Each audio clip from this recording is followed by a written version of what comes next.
Hello, the Purdue Boilermakers go to Tuscaloosa and turn the Crimson Tide old gold and black, taking down Alabama 87-80 in what was a fantastic college basketball game. Welcome into Boilermaker Lounge. I'm Sam Springer, joined by Grant Flora. Grant, fantastic ball game last night in Alabama. Yeah, it feels good to wake up on a Friday morning and come off a really big win over Alabama, especially considering um, the questions that were being posed about this team through the first two regular season games, Mm-hmm. through the exhibition season, even getting TKR back, getting to go down to Tuscaloosa and get a big time win that should solidify some confidence, solidify some positional aspects for Purdue. Just a really, really big night for the Boilermakers. Yeah, the question, the fact that TKR hadn't played in those first two games, but yet he had played in the exhibitions with these guys. So the question was, is he really going to cure what was ailing them in those first two games? And we contested that the exhibitions are exactly what they are. They're not the same as meaning it for real. Now, that's not to say the guys aren't trying during these exhibitions, but the coaches are trying different things. The players are maybe trying to work on something in game time with things that they may need to work in that they were working on in practice. It's still a glorified practice even though it's a game. And so the fact that there was struggles in the exhibition, TKR healed a lot of what ailed Purdue in those first two games. Yeah, I mean, rebounding, I think, is the obvious one. Has TKR ever had 15 rebounds in a game? I don't know that he has. I don't know that he has. He's had double doubles, but I don't Right. know that he's had 15 rebounds. And not only was it 15 rebounds, eight of them were offensive rebounds. Right. And that was insane just to see him get out there and just play with a different level of intensity. You could tell through the first, 5 minutes of the game that Purdue was coming out differently than they had previously. And they looked like a national championship level team. So to see that turn and that flip of the switch, even just, one game after what we saw against Oakland, Right. was really huge. And then to get the win, obviously, as well. So the rebounding, there was more interior solidarity, I should say, defensively, especially with having TKR and then Clough/Jacobson, depending on who was in. Um, all of those things, and the offense was a lot smoother. They were able to play through him a lot. We saw some pick and roll action with TKR. We saw some just straight up post, all sorts of different stuff that TKR being in the game helped so much. What I really liked at the start of the game is you knew exactly what Alabama, you know what they are. They shoot 30 to 43 pointers a night, and they're in the Nate Oates is in the belief of you throw enough of them up, enough of them are going to go in. You're going to win more games than not. And what I liked about it was that our guys just kept. We started off in the paint, going after the post play, and we didn't let the fact that they just kept hitting threes in that first half get us deterred to where, oh, we've got to start shooting them with them.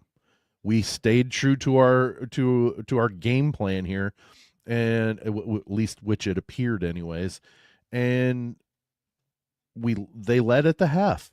Even though Alabama scored or hit 10 3-pointers in that first half, Purdue led at the half. That was huge to me.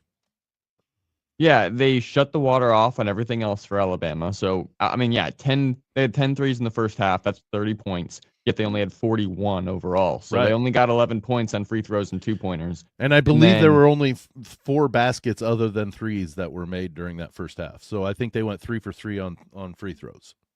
yeah, and then Purdue offensively, like you mentioned, tore it up in the paint, but Yeah. they weren't like a slave to it where they weren't going to kick it out for a three if it was there. Like they Sure. had 9 threes in the game, probably like 5 in the first half or something like that. So they were getting some production from out there, but they weren't relying on it. They weren't going to it when they shouldn't have because they knew they had the advantage in the paint. And this is not the best front court Purdue's going to see this season. No. Oh, you went mute. We lost you audio wise.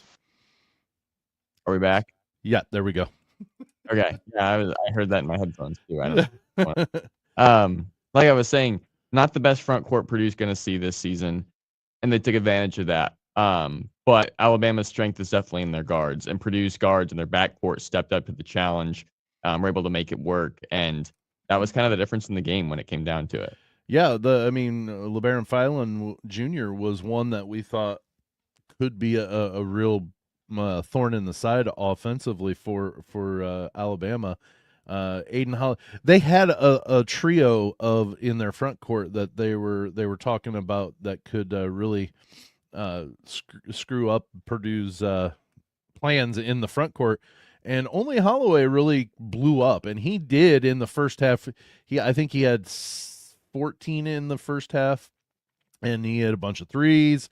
But in the second half, nobody really blew up for Alabama to really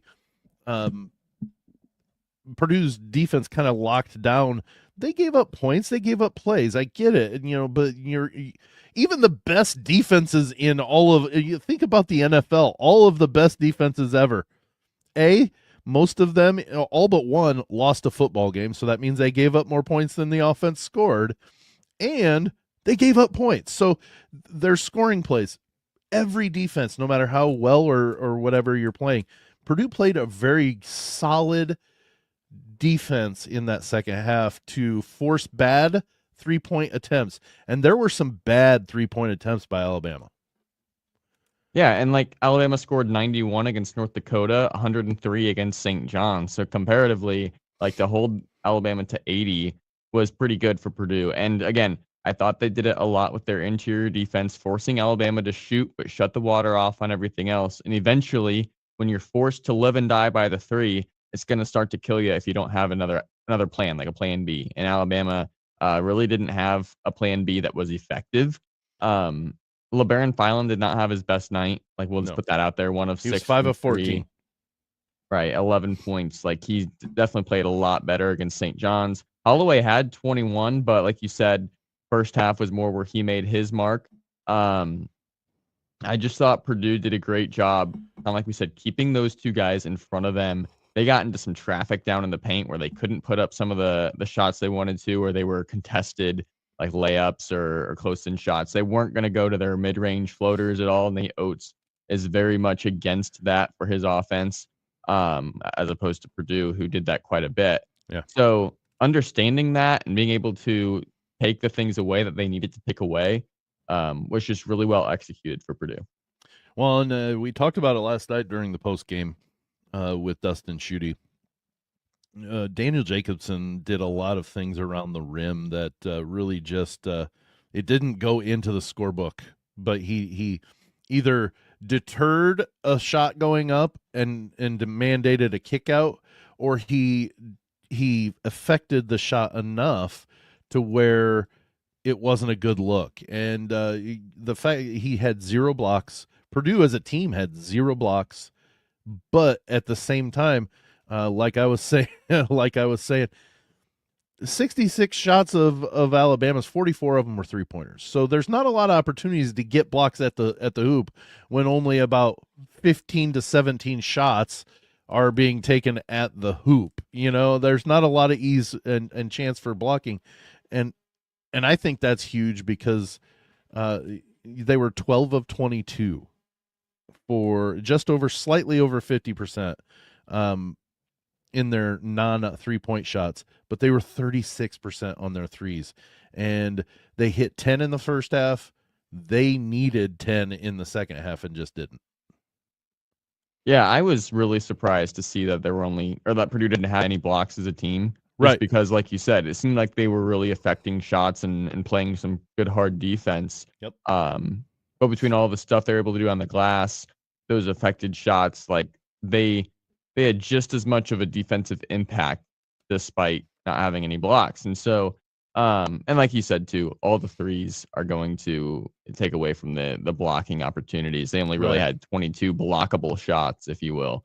And that's if they're close to the hoop. I mean, Even though Yeah. Nate Oates doesn't want those mid-range jumpers, there were some. That's just not a staple in their offense. Yeah. There was one where Aiden Holloway just had to create some space, step back, and took a long two, and he made it. But I thought that was incredible. I'm like, you just forced Alabama into like their absolute worst case Yeah, scenario offensively. They would like never take a shot like that, especially like not he wasn't even open. Like he created space, but like he had to make it work that way. It's not like Purdue just played drop and he just waltzed right into a mid range. He had to. Purdue did play drop, but that particular play, it was not the drop coverage that right, allowed right. him to shoot that shot. So, Let's talk about a couple of our guards. Braden Smith had to step up. He had 8 points in the first half. He didn't have the greatest of halves in the he didn't have the greatest of games in assist numbers. But we also talked about that again last night in post game. Was Braden Smith only had 4 assists, but if you went hockey wise to where there are 2 assists that go, he has another 5. Because he made a pass and the guy that he passes it to immediately gets rid of it, or somewhat closely immediately gets rid of it and leads to a bucket. He sees, the open man, and our guys are still finding other open men. He had a game to where he proved he can take over the game either way. He can take it over by distributing, or he can take it over by just putting the ball in the hoop. yeah, which is huge because there are going to be games where the rest of Purdue's guys are not hitting. Like Fletcher Lawyer had 7 points. It's not like he was super high volume. Like he didn't take a million shots, but his percentages still weren't good. Right. DKR was playing good, like 19 points, obviously, but like A at slow times, second half. yeah, and at times teams are going to shut the water off on him. Yep. So Braden being able to take over a game from a scoring standpoint is super important. And like you said, the assists, like there were 2 back-to-back plays kind of late in the second half where it was one of those high pick and rolls that Braden and TKR do all the time. And what they found out was throughout the game, Alabama was hedging and trying to trap Braden up high more and more throughout the game. So they ran that pick and roll. Those 2 guys come up. TKR ends up being left alone. It's an easy pass to TKR around the top of the key. And now you've got basically 3 Alabama defenders trying to guard 4 Purdue players. And TKR made great reads. One was a pass to the left wing to Fletcher Lawyer. The other one was a dump down to Daniel Jacobson at the hoop. And both of those were TKR assists. They were easy baskets for Jacobson and Fletch. But it was Braden being able to make that initial pass and draw the defense away that kind of created those opportunities. So they're not assists for Braden, but he was the one who kind of created those plays. He got an assist to the assist is what he got there. Right. He found the open man to get the open man. We've talked about what Omer Meyer can give to Purdue, especially when Braden Smith needs to take a break. And last night he had to take a break because of a little bit of foul trouble in that first half, and a little bit of tire, a little bit more of a break because some games will have that. I think Omar Meyer, even though he didn't put up a huge stat line, he had 7 points. He only had 2 assists. He did turn the ball over. But you know what? What he did was gave formidable minutes and the ability for Braden Smith to say, you know what, I need a minute. Or, hey, give me a quick blow, and then I'll come back. But I don't see the offense dying off like many people would think, or like last year, it did die off. Anytime Smith had to come off the court, it died off. Omer Myers provided some really good minutes last night. Yeah, and especially with the foul trouble, because Braden was kind of dealing with that late in the first half, early second half, although he didn't come out in the second half. Right. So yes, Omer being able to come in and fulfill those duties when needed. Also being able to play the 2 next to Braden. They pulled Fletcher out a little bit and they threw Omer in there. And I thought that worked well because he's a little bit more physical than what Fletcher is, but he can still score the ball. He can still handle the ball. Probably can handle it better than what Fletcher can. I agree. And then you can still throw CJ or Bakari in at the 3, and those guys are good defenders, also a little bit more physical. And so it gives Purdue a different look on the backcourt that, like you said, we didn't really see last year because it was the same starting lineup essentially, at least in the backcourt.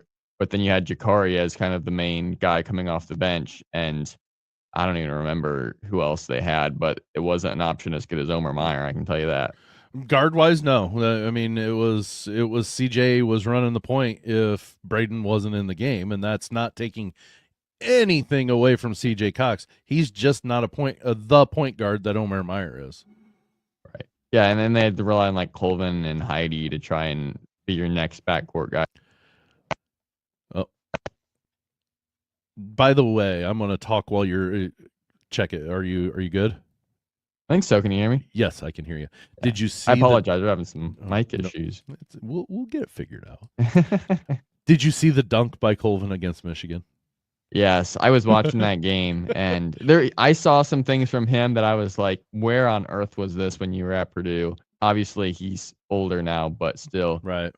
He looked good, but he also had some plays too that weren't good. He just maybe made some poor decisions, but overall, yeah, he looked good for Wake Forest. I don't know what the chance is, but percentage wise, but there is a chance we see him on next week. So that's true. Next week, yeah, next week. But at the Baha Mar. But let's talk a little bit about Fletch. We talked a little bit about this on post game last night. He sat out 9 minutes, which it's a little bit more than what he usually sits out per game, and I brought up the question to Dustin and yourself that is this going to be the way it is? Is if he was being targeted a little bit. They made sure he didn't have a lot of open looks. So that's a good thing in the aspect of that means he's done something good enough to warrant people, buckling down on him. But on nights like that, do you see this being to where he gets subbed out a little bit and Omer comes in a little bit more, maybe Jakari CJ combination comes in a little bit more along with Braden Smith? I don't really think it's an option. Like, I think that's kind of how it was treated last night. It's an option. It's a different look. Right. Fletch still played 31 minutes. Oh yeah, like he still played a glaring majority of the game. So yeah, oh yeah, yeah. And it's not like I think overall he did some good things in the defensive end too. Mm-hmm. It's not like he was a complete liability. He had 2 steals. Right. Three rebounds. Yeah, but I also think there are other teams that potentially can exploit Fletch more because while Alabama is very athletic and very quick, they still don't quite have the size in the backcourt that some other teams do. I'm thinking about like the Dukes of the world. Yeah. That could potentially do a little bit more damage to Fletch. So in a situation like that, I think Purdue could definitely go more towards like an Omer CJ Cox or a Cox Harris kind of combination on the 2 and the 3. Mm-hmm. But also if Fletch can provide offensively, whether it's actually scoring or whether it's drawing defenses away and kind of just defining some focus, then you're still going to play him a lot. And so I don't think you would expect him to get cut to like 20 minutes. Oh no. In a game against Duke. But like, yeah, I think it's definitely good to have that other look of a little bit more physicality, still some good ball handling with Omer, CJ Cox, Jakari, whatever combination of guys you throw out there. But overall, like it's just another option. It's another look, but Fletcher is still he's gonna fight and be able to play defense on his own too. I still posit that when it comes to his detriment, his shortcoming is his defense. I mean, and he would tell you the same if you were to ask him. We asked him during media days, and he didn't disagree with us when we asked him. So his defense is his shortcoming. If his key, his ability to shoot the lights out isn't happening, that's where you take the trade-off. His trade-off is better. If he can provide what he always does on offense, the trade-off for the lack in defense, it's still a plus to keep him in the lineup. But if, like last night, he's struggling a little bit into getting points and struggling to get shots to fall, maybe you take him out a little bit. You still keep him in as an option because like you said, you get 31 points, 31 minutes. You still have plenty of time to try to work him in. He's not a complete liability, But if he's struggling on the offensive side, maybe you trade it off and put some defense in, especially in games like against teams against maybe like the likes of Duke or somebody like that.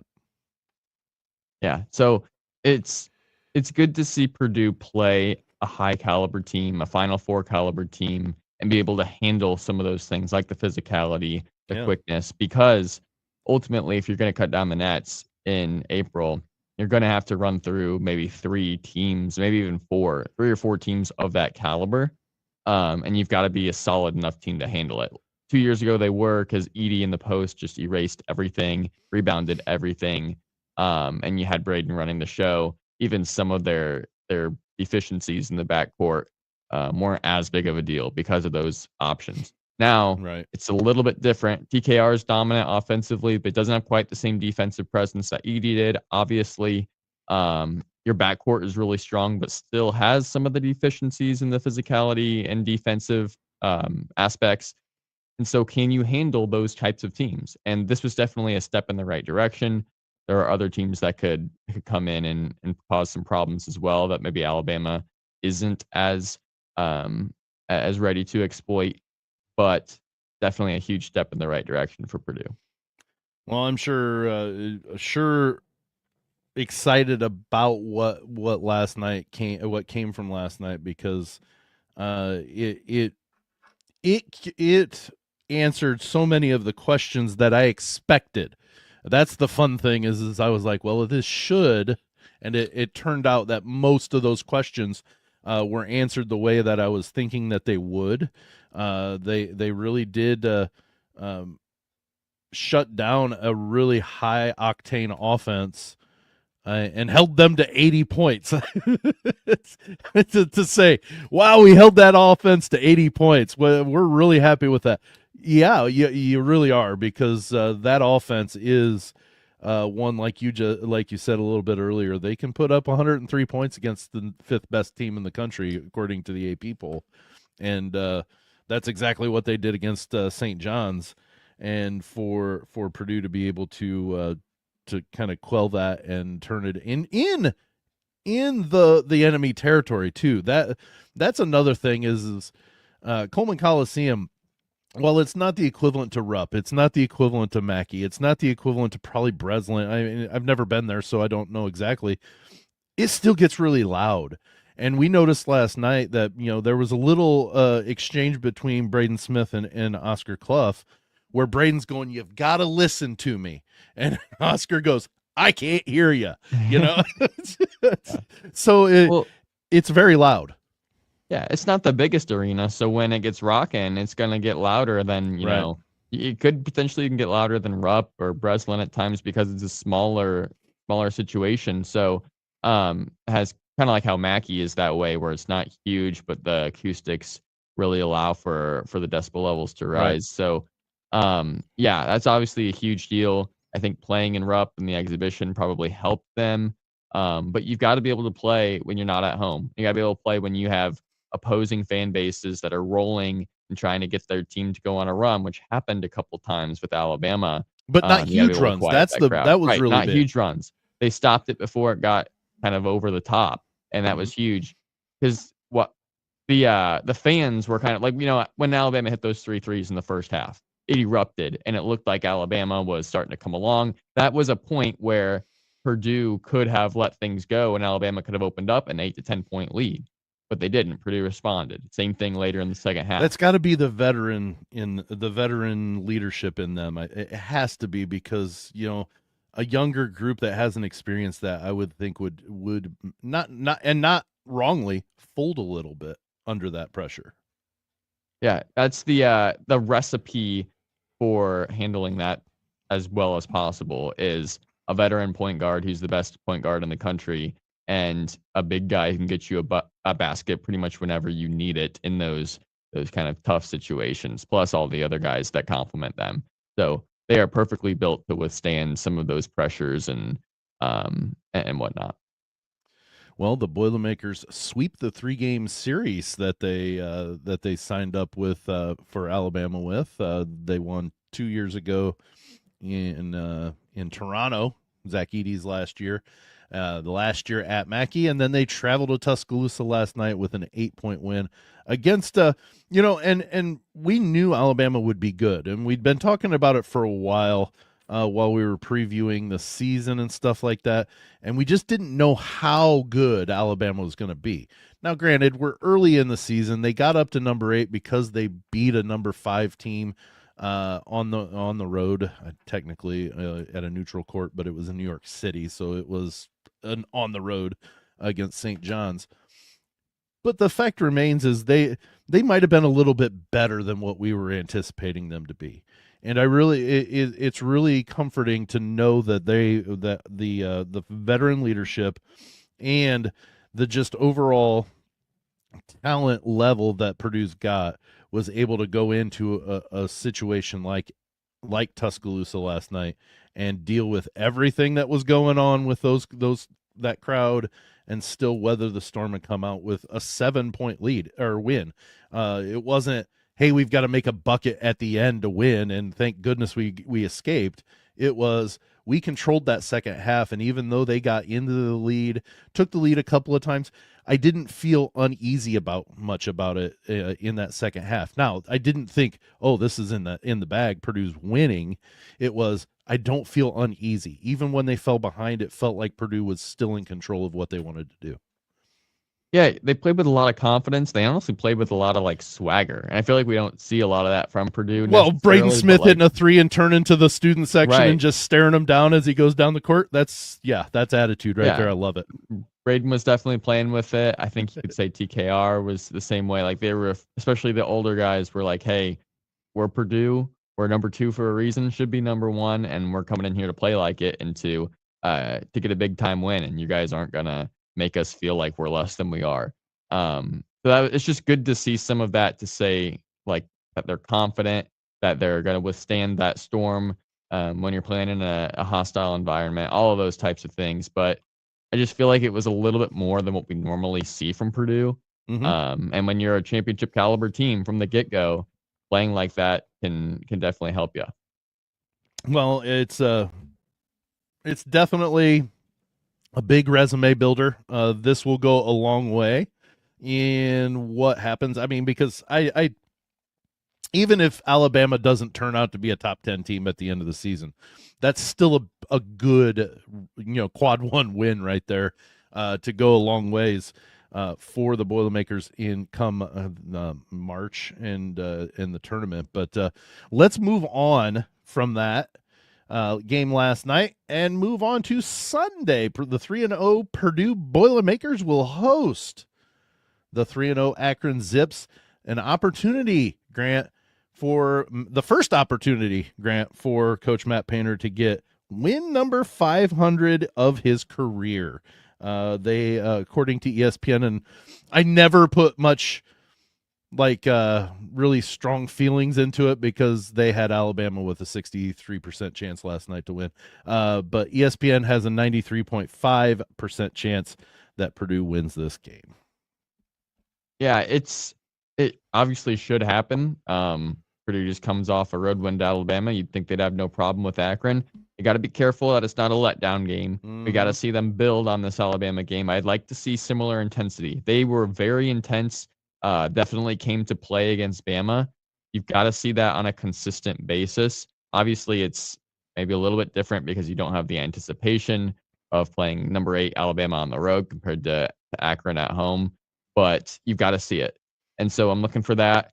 I'm looking just for kind of consistent performance. Also, TKR, is he going to be healthy? We saw some of those cramps and stuff.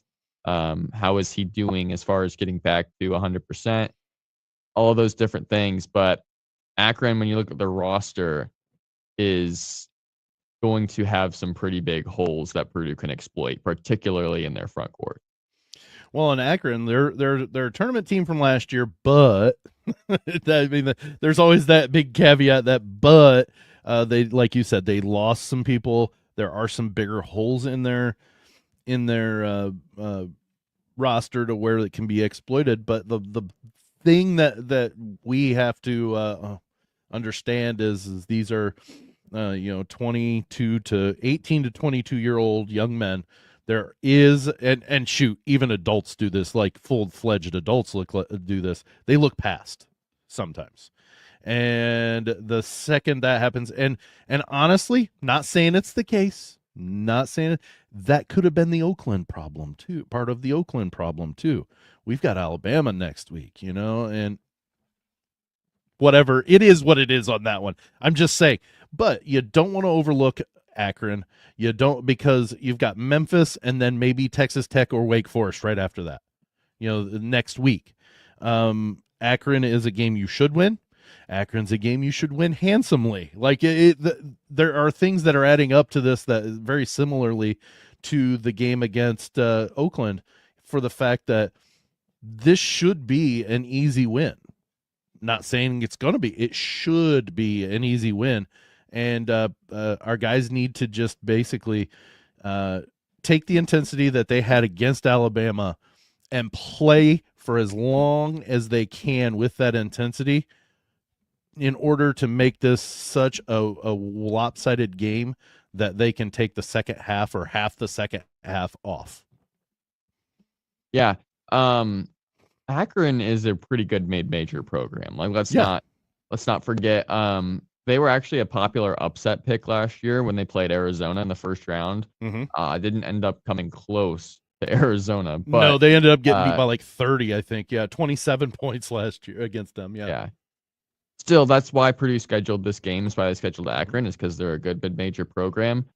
They only returned one starter, it looks like, from a year ago. Now they have a couple guys that were bench guys that have taken some pretty big steps. It looks like Akron's 3-0. They've had a good start to the season. They put up 100 points against Princeton. Right. Like, they can score the basketball.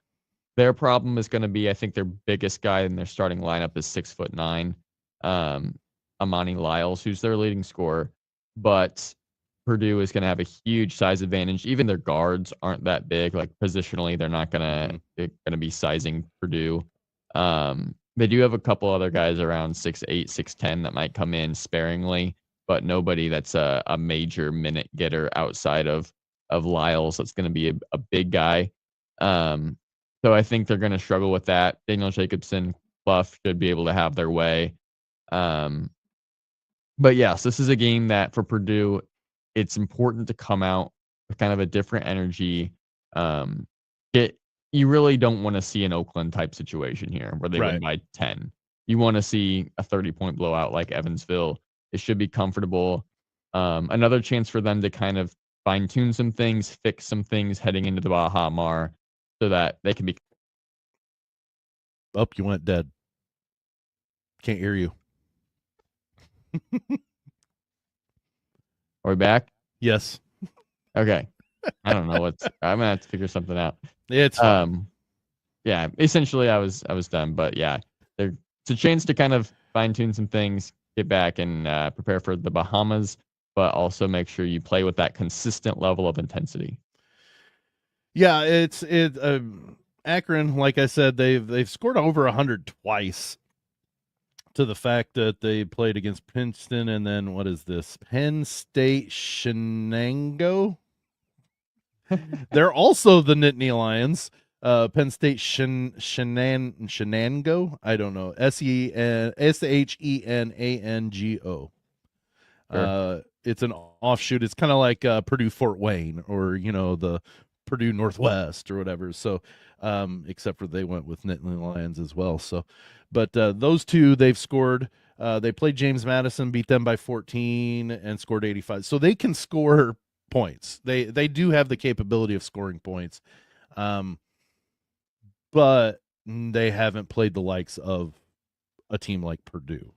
And Purdue has plenty of firepower that if you take one away, two others can step into the spot. So I look for TKR to have another decently strong game with this. I really do think it's getting him a little bit more. Here's the thing. I said this last year, and I don't necessarily back down from this.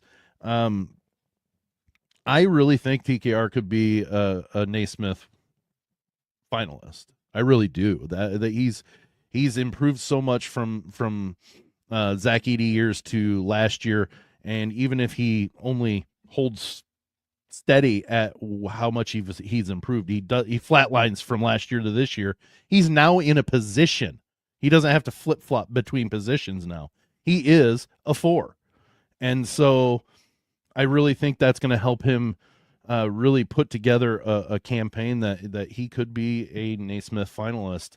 And if that means it takes away from Braden Smith, I don't think it bothers Braden at all if it does. But I also don't think that necessarily it does take away from Braden Smith being a finalist as well. Yeah, I don't know if it was the angle of the camera. I feel like because it was a smaller arena, the angle of the camera was a little bit tighter, just overall on the broadcast, or if it was because Alabama's front court isn't like super beefy. I don't know what it was, but TKR looked bigger to me. Like he looked stronger, and just more physical than he was last year. And he was physical last year, don't get me wrong, and needed to be for his role. But just being able to do that and overpower 4s that he's going to be playing against instead of 5s, rebound the basketball, like that's going to help him a lot. He looked like a much improved player from last year, which is scary because he was pretty good last year too. Mm-hmm. Yeah, absolutely. So I think you see him really establish again, and the fact that he's just slightly shorter than their biggest means that Clough is probably going to guard him or take him in the defense, and then he's also going to have, or Lyles will also have him on the defensive end too, which means TKR is going to have a smaller guy. I think this is a recipe for TKR to score 20 plus, not necessarily have double digit rebounds, but have a very, very effective game against Akron and get ready for Baja. Yeah, assuming he needs to or plays that much, like they might not play him as many minutes because of injury. He might score 19 in the first half. Yeah, they might not even need to play him outside of the first half. Like, right. I think he could definitely at 20 plus if needed to or given the opportunity. And that's what I'm going off of. Yeah, taking for assuming that he plays the 30 minutes, or he's not going to play. I assume he's not going to play 30, but say he gets 25 to 27 minutes in, I think he could get 20 plus in there easily. Yeah, I totally agree. So it'll be interesting to watch that game, just see how they come out from Alabama, yes, but shouldn't be a crazy situation. Should be able to see a nice win here.